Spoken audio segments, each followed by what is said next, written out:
ទៀតខ្ញុំកែច្នៃដង្ហើមនេះពីមុនប្រើតេឡេដែរតែតេឡេខូចបតបាត់ហើយចឹងដង្ហើមនេះវាបតបែបនេះតែបតនឹងខូចហើយឆាបតតែនេះចឹងហើយយើងដូរបតថ្មី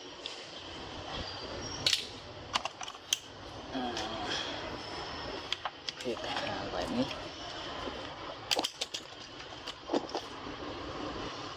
វៀតណាមផលិតផលវៀតណាម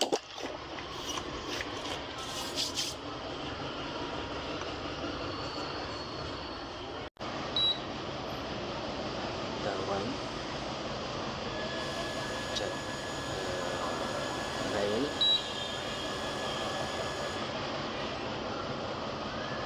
ធម្មតាមានណាជុកមួយទៀតគេហៅ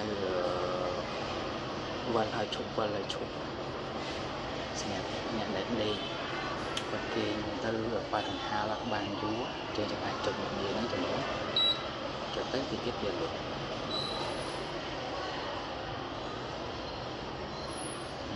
វាលុបហើយបន្តមកវាឆេះវិញទៅហ្នឹងសម្រាប់អ្នកដែលជុំពេងពេលជុំអីត្រូវខ្ចប់ដង្ហើមជាប់បានយើងត្រូវវាហ្នឹងគឺល្អណាស់វាសំ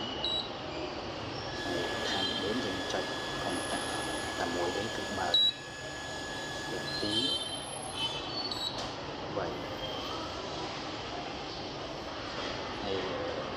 មានកំណត់ម៉ោងឲ្យរលត់ចុចបិទ